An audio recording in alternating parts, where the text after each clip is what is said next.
বন্ধুরা এখানে একটা হৃদয় বিদারক ঘটনা ঘটছে। দেখেন জুতার মালা গলায় দিয়ে নিজের গালে নিজে জুতা মারতেছে। এখানে অনেক বড় একটু থামে নাই, এই থামে নাই, এই থামান সবাই থামান, থামান তো। কি ঘটনাটা কি হয়েছে?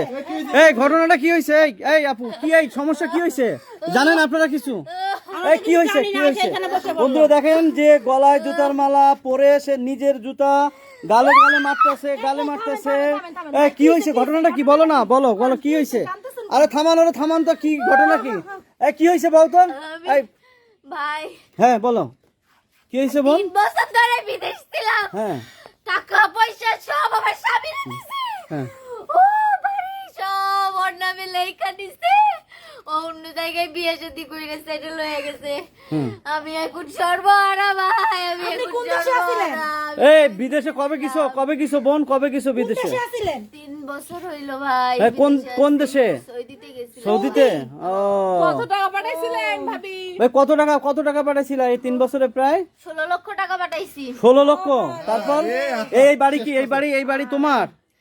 ও ভাই এই বাড়ি সবাই বেচা দিছে। বাচ্চা দিছে? ও বিয়া কইরা সেটেল হয়ে গেছে। এই বাড়ি কিনছে কে? এই বাড়ি এই কে কিনছে বাড়ি? আপনি কিনছেন? কত একটু থামো বোন, কত দিয়ে 10.5 লাখ টাকা দিয়ে কিনছেন? এই এই এই এখন বোন তুমি মোট কত টাকা পাঠাইছিলা? 16 লক্ষ টাকা পাঠাইছি ভাই 3 বছরে।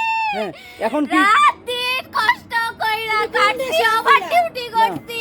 আইটা ও বলছে তো সৌদিতে ছিল।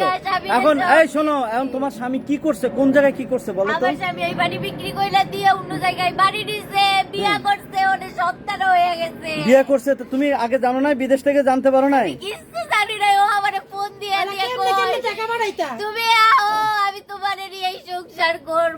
আচ্ছা এই টাকাটা আসলে সত্যি কিনা? টাকা তুমি কিভাবে বাড়াইতা? আমি বিকাশে পাঠাইছি। হ্যাঁ আর বিকাশে পাঠাইছি।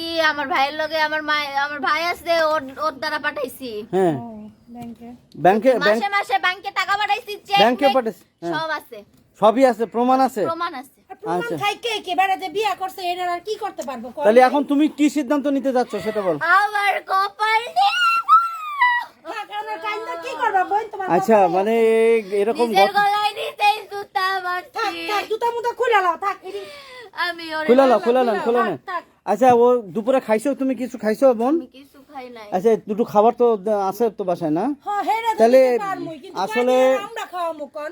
না আসলে এরকম ঘটনা কিন্তু আমাদের দেশে অহরহ ঘটে। এরকম আমরা দেখছি যে যারা প্রবাসে থাকে, ভাই হোক বা বোন হোক, তাদের কিন্তু এরকম একটা ঘটনা আসে, হয় বউ অন্য জায়গায় চলে যায় বা সম্পত্তি নিয়ে সবাই ইয়ে করে। এরকম ঘটনা কি আমরা ঘটে না? তো এটার একটা জ্বলন্ত উদাহরণ আমরা এখানে দেখলাম আজকে। আমার মতো ভুল কেউ কইরেন না, কেউ কাউরে বিশ্বাস কইরেন না। প্রবাসী বোনেরা ভাইয়েরা, যারে আপনি সব দেয়া দিবেন বিশ্বাস কইরা সে আপনারে ঠকাইবো। আজকে আমার এই দশার জন্য তাই আমি নিজে ওরে বিশ্বাস করছি। আসলে এটা হৃদয় বিদারক একটা ঘটনা, বলার কোনো ভাষা নাই। আমরা একটু আসলে দোয়া করা ছাড়া, আর যে প্রতারক করছে তার অবশ্যই শাস্তি হওয়া উচিত। কি মনে করেন? মানে এরকম মানুষ হইতে পারে না যে বোনটা এত পরিশ্রম করে, বয়স তো বেশি হয় নাই, এই বয়সে বিদেশে যায় এরকম একটা ঘটনা ঘটাইছে, মানে পরিশ্রম করে তার সাথে বেইমানি করলো। এটা আসলে ঠিক হয় না। এখন খালা আপনি ওরে একটু ইয়ে করেন, নিজের মায়ের গোটা বেচা বিদেশে আচ্ছা নিয়ে যাও, বাসায় নিয়ে যাও। এই লাগেজটা একটু ভিতরে নেন, একটু খাওয়া দাওয়া করে রেস্ট করে তারপরে ওনার ওই এই তোমার বাড়ির বাবা মা কেউ নাই তোমার? আমার একটা খালি ভাই আছে।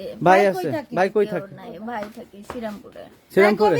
তোমার ফোন নাম্বার আছে ভাই? ভাই আচ্ছা একটু খাওয়া দাওয়া করাই দেন, আগে খাওয়া দাওয়া করে নিয়ে যান। হ্যাঁ এই খালা নিয়ে যান। আহারে বন্ধুরা, এরকম ঘটনা যারা প্রবাসী ভাই বোনেরা আছে অবশ্যই এরকম ঘটনা থেকে সাবধানে থাকবেন, যাতে আপনাদের জীবনে এরকম ঘটনা যত না ঘটে।